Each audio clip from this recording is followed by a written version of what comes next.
Mitra bisnis Menteri BUMN Erick Thohir membuka wacana untuk memberi libur 3 hari dalam sepekan kepada pegawai BUMN. Wacana itu dilatar belakangi aspek kesehatan mental para pegawai BUMN. Menurutnya 70% dari generasi muda saat ini memiliki masalah berkaitan dengan isu kesehatan mental. Dan untuk membicarakannya lebih lanjut, saat ini kami telah tersambung dengan psikolog Auli Grasinta. Baik Ibu Auli, jika dilihat dari sisi psikologi industri atau SDM, apa yang dapat dicermati dari waktu kerja dalam seminggu ini bagi karyawan?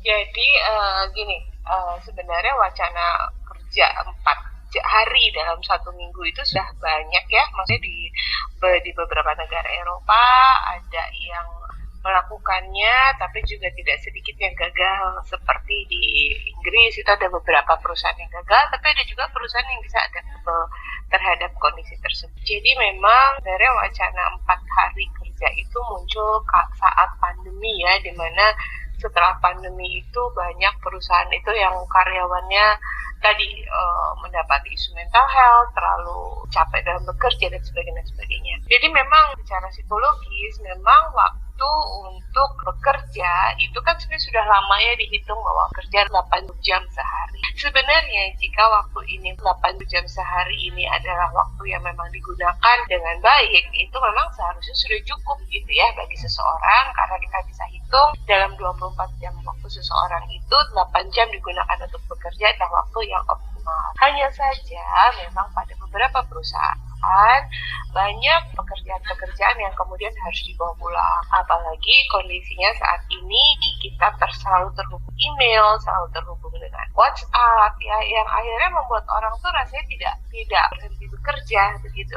Walaupun dia berada di rumah, tetapi pekerjaannya juga terus-menerus datang gitu ya, even di weekend gitu. Nah, memang kembali menjadi sangat penting untuk dilihat KPI atau target dari setiap jenis pekerjaan, di mana seharusnya jika 8 jam itu dimanfaatkan dengan optimal, kemudian dia bisa, apakah itu ditambahkan di 1 hari ya sehingga bisa 4 hari, atau tetap seperti sekarang sampai dengan Senin sampai 5 hari ya, tetapi 8 jam itu dipergunakan dengan optimal, seharusnya itu tidak membuat seseorang menjadi kelelahan atau seseorang itu menjadi overload. Lalu apa yang membuat seseorang merasa overload sehingga mungkin membuat kesehatan mentalnya terganggu?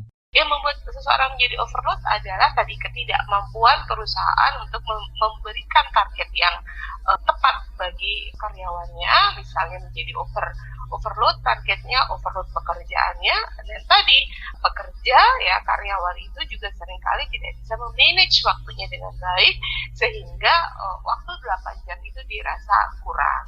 Nah, bagaimana jenis-jenis pekerjaan yang memang bisa dilakukan dalam waktu 4 hari dalam satu minggu, ya memang pekerjaan-pekerjaan sudah dihitung beban kerjanya itu tepat untuk bisa dilakukan dalam waktu yang 4 hari kerja saja, dan itu terbukti efektif pada beberapa negara di mana juga terjadi penurunan cost pada penggunaan listrik, penggunaan air, penggunaan internet, penggunaan tenaga energi yang dibutuhkan di kantor, sehingga terjadi juga cost defisiensi yang cukup baik di kantor ya.